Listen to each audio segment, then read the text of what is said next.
welcome to the After the Sermon podcast.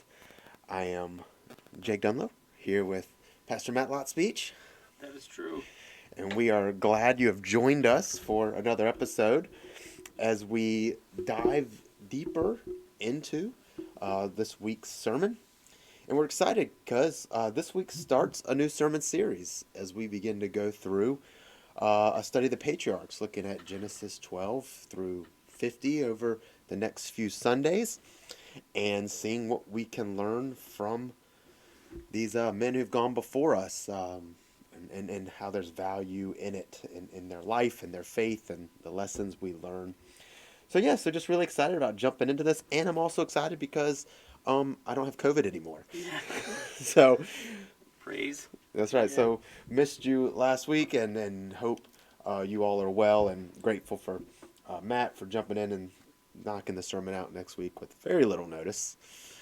Uh, you know, we were talking on one of our earlier podcasts about having, if you had to do one quickly, where would it come from? And so I went to that one. You went to that? Yeah. Very I've good. got good commentaries there. The hardest part about Colossians is just hopping in for one sermon as opposed to. But we did it Yeah. at the beginning of the book, so it wasn't so difficult. Yeah. You know? Well, I So thought you did a good job. I watched through it and thought it went really well. And hopefully so help bring healing. there you go. To my soul. That's right. Got me through the Yeah. the COVID. But Appreciate it. grateful to be back with you here, and so we're going to jump in. This week we looked at, like I said, Genesis 12 and the call of Abram. At this point, it's still Abram, not Abraham. Right. So the call of Abram and his move there from the land of his fathers and and going towards Canaan and God's promises to him. And that's what we saw in the text. It was really heavily rooted in introducing God's promises to Abraham. You know, that's the first few verses. And then Abram listening and obeying and following God and doing it, as we saw on Sunday, fairly imperfectly. Right. But I did see value in us looking at this, seeing how God did this, and what his call for him was, and how, I made the point on Sunday that this call was rooted really in God's graciousness. The call of Abram, the promises he gives, how he's faithful to Abram, all shows us, the graciousness of God. And I talked a little bit about Abram and Abraham and the name change, and that's something we'll do, obviously, Right. we'll do it in a few weeks, and how that'll shift. How his exalted father, and it's most likely a reference not to God. His family worshipped idols. They didn't worship God, which is kind of something we did talk about in the sermon a little bit.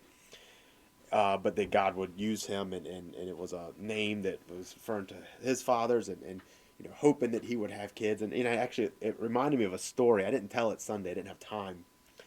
But how a lot of, in the Old Testament, these names Yeah. have a lot of deep meaning in, Yeah. in the way that, looks at families, and that he's going to be a father like his fathers is the hope. And, in our culture, we don't really talk about that. I remember going to a wedding several years ago, and I was really shocked. It was a different culture.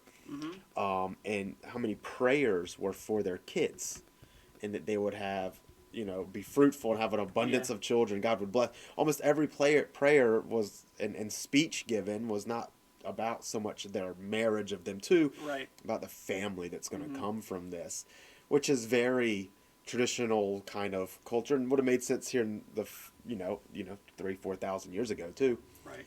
But not really today. You don't really hear a lot of that in America. Weddings are, and marriages are so husband and wife centric that we forget part of the point of getting married is to have a family. Yeah. Wife. Yeah. Yes. I'll leave it with agreeing. There you go. But it's interesting, how these things, how they work, and but I just thought it was kind of an interesting seeing that and the names and what that would mean as they go from there. So we jumped in here in the first verse, just talking about how the Lord speaks to Abram. Like, that's how it starts, right? God's diving in, he's talking to Abram, and he calls him to go out of his land. We're introduced to the Lord as Yahweh here, the covenant name of God, and really this going out and calling him, and showing that he's entering into this particular relationship with Abram. Right. You know, it's important that God is the mover. You know, he's the driver of the story. Yeah, and that is, to me, that is the story. I mean, because I was reading devotionally after your sermon, and this week in Galatians 4, and I'm talking about the covenant, and it's about the promise, not about the work or about the faith, and as a reminder there, and using this story, you know, and yeah, so just and you did a good job of it in the sermon, talking about the faithfulness of God, the grace of God in relation to His call to Abraham. And I thought it was really, you just covered it, but that's really interesting to, I know there's a bunch of different ways to look at that, but I thought the take you had on it is a good one, or a right take concerning that he was not worshiping Yahweh alone. Yeah, you know, exactly. And I think, obviously, we know that Christ is the only way to heaven. So but the point that I kind of think of that is in relation to what we notice about the character of God is that He is just incredibly gracious. Yeah. So when Abraham's heart was not fully to Yahweh, God still moved on his behalf. It's not clean up my life. If you choose me, I'll choose you. We don't see that at all. Yeah. In this really in any passage, but starting here at the beginning, we don't see that. Yeah, well, you don't. You know, it's very much a God moving, God redeeming him, God calling him out of paganism, calling him to worship him. It's, you know, a miracle of salvation like it is today with anyone who is not walking with the Lord, and then he goes and he enters into it, and he you know, gives us regeneration, and we're born again, and all these things are that come as a result of God's gracious initiative and us answering by faith, not us showing a lifetime of I did a really good job, now God will accept me. Abram didn't do a really good job really in most of this, though he does in some of it. You know, he's like us in this, but it's how God is gracious to him in that. You know, one of the things I remember reading as I did some background was, you know, being from Ur and then settling also in Haran, which was, you know, kind of the same type of people, not that far away, you know, but it was far enough. It's towards Canaan, but both of them had similar cultures, and they both shared a religion, which was the worship of the moon, was the primary religion in both places of Ur and Haran. So it's a very similar people, and you know, it's likely that would have been the religion too of them. That was sort of the cultural religion of the day, was moon worship, and I thought that was kind of interesting how when God's calling him out of that, part of God calling Abram out of that place is to follow him, but also, you know, he's kind of getting him away from that cultural worship of idols and reorienting them. I am the one true God, follow me. Very similar to Jesus in the Gospels, you know, follow me. You know, and this call is of discipleship here, and to follow him alone. Kind of interesting, even though they would be dealing with the same idol worship, moving to a new place, the cream rises to the top. You know that Yahweh is God. Yeah. If you're like, hey, who's going to help me out here? Well, who does? Yeah. Yahweh. That's right. You know, so. That's right. Yeah, and he does, and he's still there and shows up. I also found it. I didn't get into it super deep, but it is interesting in chapter 12, and verse 1, God speaks to Abram, but he speaks to him when he's in Haran here, though we find out later in Genesis 15 that the first time God called Abram was when he was still in Ur. Right. Which is back in chapter 13. Back in chapter 11, you see it in the last paragraph before.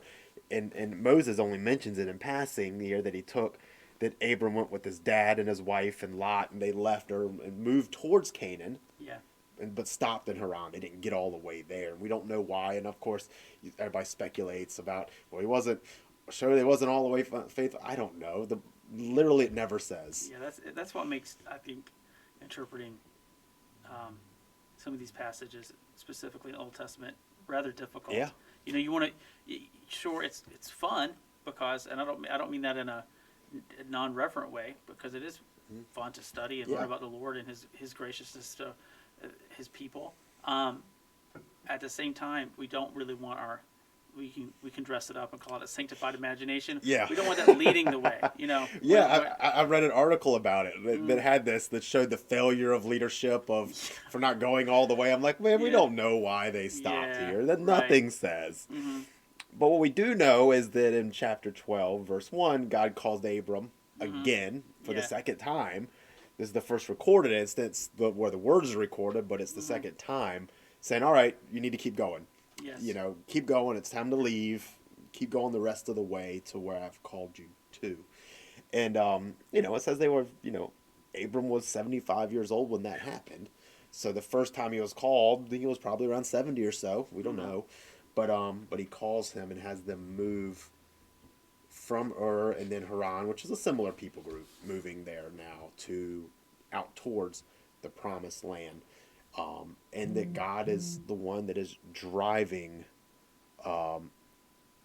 that's driving that.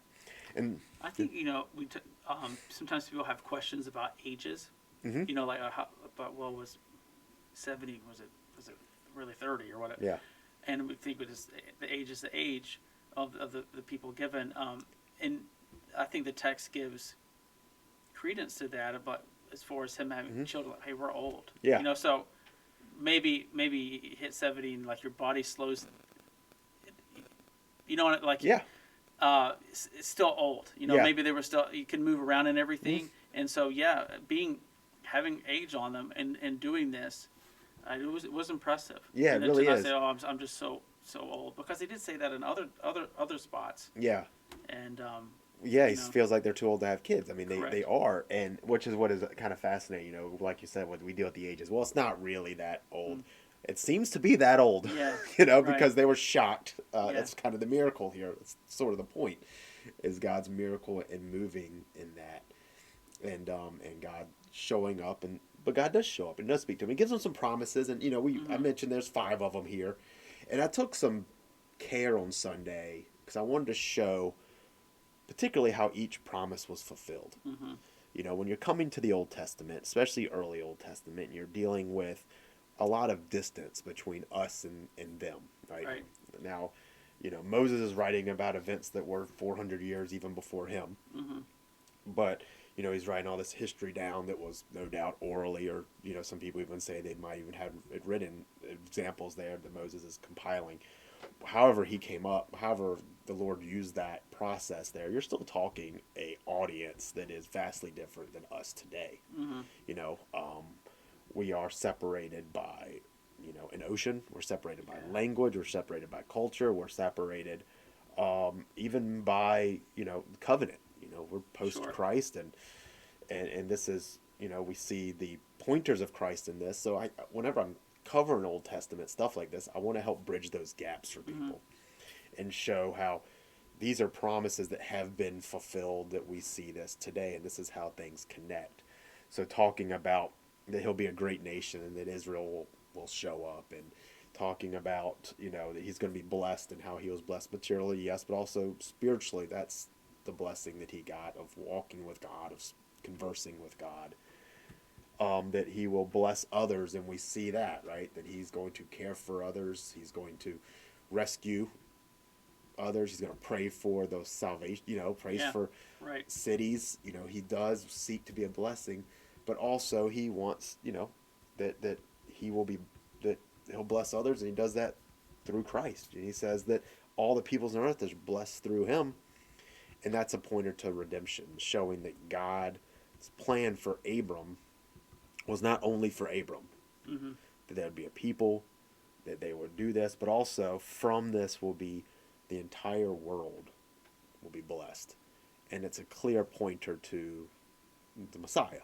Yeah, absolutely. Yeah, and so therefore we get to the character and work of God, and that's why I like one of my favorite things about the sermon was how it was tied to all of Scripture, and not.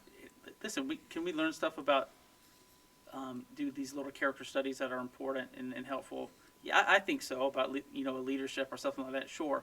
However, the point is how God is choosing this family, this people, for a redeemer, a rescuer to come from them. So I like how we saw these promises in the beginning, and then how they all go towards the cross, the new covenant. And so that's, I think, my greatest takeaway from the sermon, just to be in awe of God's overall plan, Yeah. from the beginning, and how we see his call on Abraham or Abram, and then Abraham, and then as you get into some of his failures, but the promises of God cannot be, especially now, there's different covenants, but cannot be overcome. He's not going to go back on his word. We know we can trust him, and I thought that's why I think it's important to see his promises. Yeah. Especially when you have the Old Testament, it's like right there to show and encouraging for us to see. So God made this promise and God kept this promise. And that means something for us too. Yes. The promises that are made to us of our redemption, of our salvation, of God caring for us, of God loving us, of him providing for us, of, all of these are still true for us because obviously he keeps his word. And that gives us, I think, some encouragement that God is going to work that way. And, I thought about singing, The Great Nation. And, I did bring in, like you said, New Testament. I brought in some of Paul there and talked about this. And I almost sung Father Abraham, but All I'm saying that too, yeah. Had many sons of Father Abraham. I'm one of them, and so are you. So let's just praise the Lord. There you go. So, but that is true. And Paul makes Yeah. that point, especially in Romans 4. He draws that out exactly that. And even, John the Baptist makes the same point when talking, the Pharisees come to him and, we're sons of Abraham. And God, and John says, well, God can raise up sons of Abraham out of these stones, which was him foreshadowing or promising us, right? Yeah. That we're the people of the stones, the Gentiles, people of the land, right? That God can just make sons of Abraham show up. And that's what he does. And the Pharisees did not get that, at all. But that's how we show up, and we're a part of that promise by faith. And that God is going to do these things. The rest of the chapter I'd cover just talking about, showing how God is faithful. And I use, and Moses gives us that of Abram being faithful and him not. Yes. And I think both help teach us something. Absolutely. First, he is faithful. He does go towards Canaan, and God rewards him. God shows up. This is where I'm giving your offspring. This will be their land. And we see God, shows up when Abram is faithful, encouraging him, letting him know that, yes, you're going the right path. And, I kind of mentioned in passing how God still does that, I think, for us today. Yes, that was helpful. I'm glad you said that. Encouraging and using my own life, and others will talk about it too. And you see examples of, I just want to be faithful. I want to share, my faith with somebody, and then it ended up being this really good experience, or I took this leap of faith, if you will, Right. and it was this awesome experience where I was able to help somebody. You hear people have to go mission trips. We'll Certainly. talk about that, Yeah. how God showed up and encouraged them to follow, and God honors us following Him. And I thought that was helpful to see, but also God still shows up even when we don't do like we're supposed to do. Yeah, and both, like you said, both are needed. Because Abraham was faithful, but certainly not completely faithful at all. Yeah. So again, we go back to the character of God. God doesn't say, "Okay, you screwed up. I'm done with you." Yeah, And yeah. then He doesn't storm do. off. That's Yeah. right. He doesn't do that because when the story here, verse 10 to 20, when Abram leaves the land, he's not ever told to. So I do wonder. You kind of, we don't want to sanctified imagination right. read into it, but he does leave. He does go to this land, and when he's there, he is so lacking in trust of God because he's like, well, they're going to kill me because, Sarah, you're so beautiful, and so let's just say we're brother and sister, so I don't die. And then he allowed her to be taken as another man's wife. Not something I tell people to do in premarital counseling, by the Right. way. This is not the way to a healthy marriage. But even in that, the Lord protects them. He strikes Pharaoh with plagues, not the first time Yeah. that he'll do that. And he go ahead. Talking about Abram, and he had a kernel of truth to that. Half sister. Yeah. And for back then. And I think it's important for us to not lie to ourselves and those around us and think, okay, well, it's not, okay, it's sort of kind of true, or this might work right here. The, when we make excuses, we make bad decisions. Yeah. And so it's kind of, I don't think an aside, but I think it is an applicational point there of how we can learn from his mistake in that. Yeah, it's always good to be honest and forthright. Mm-hmm. And it really does show that in this moment, Abram didn't trust God. Right, I agree. He just didn't fully trust that God would watch out for them.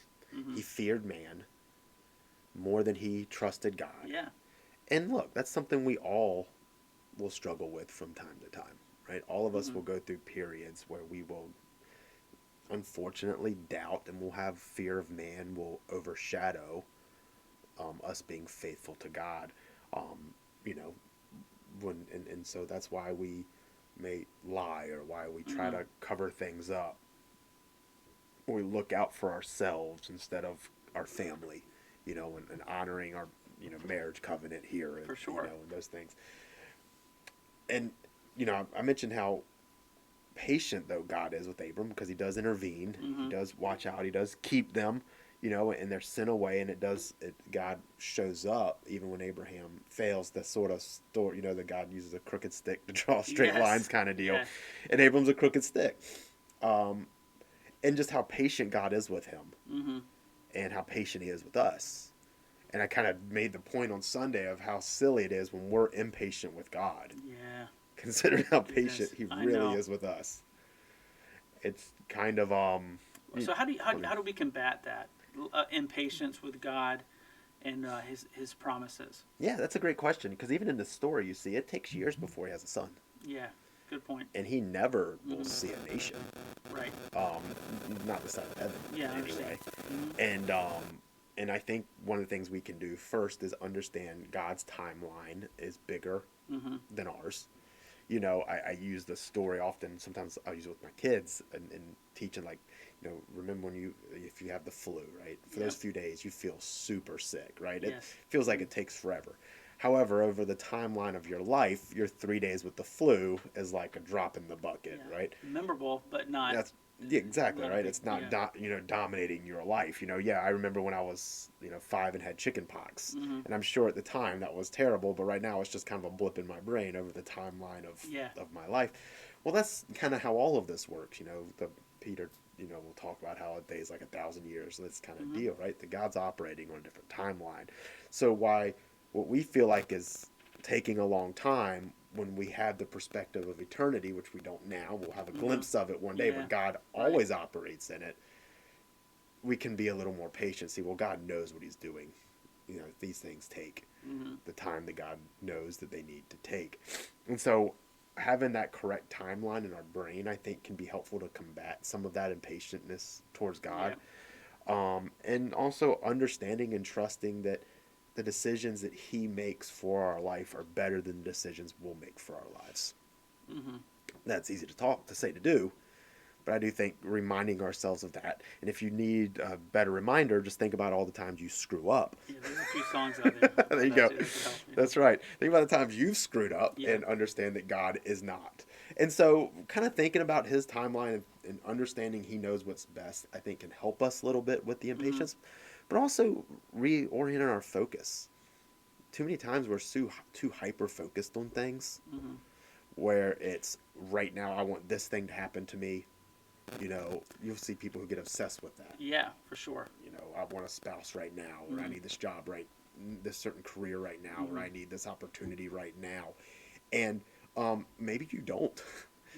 Maybe you need to reorient your life instead of being so obsessed with looking in. Take a little more time to look out. Right. Be God focused and be others focused for a while. And that, I think, helps us a little bit with our impatience with God. Right. So have an eternal mindset, and then how? So prayer. Yep. And then remind ourselves that God is good and wise. I think those two things are really. But again, remind ourselves when we have that conversation with God and we include it in our prayers. I think that's how, because if we don't pray it, if we just kind of think about it, that falls short. But when I pray those truths to the Lord and allow Him to really, in the only way that He can, Yep. make them sink down and take root in my soul, then it's different at that point. I agree. Yeah, And absolutely. has been in my life. No, absolutely. And so I think that's something we can think about when we move forward. And, you know, as we look at the text here, you know, that these are the lessons we can learn, right? That God shows up, that He keeps His promises, and He's just faithful. Yes. And if we can remember these things about God, I think it'll help strengthen our walk with Him and our faith in Him and our trust in Him as we go through our own life and follow whatever call God has on our lives. So, folks, I do hope that the sermon was helpful. I hope this kind of deeper dive into it has been helpful for you. I'm really excited about this sermon series and diving into his life and the things he does. And I'm just excited about what this will do for our walk with the Lord this fall. And so with that, we thank you for joining us today here on the After the Sermon podcast. Be sure to tune in next week as we continue diving into God's Word and seeing what it has for our lives and our strengthen our relationship with Him. Have a great week.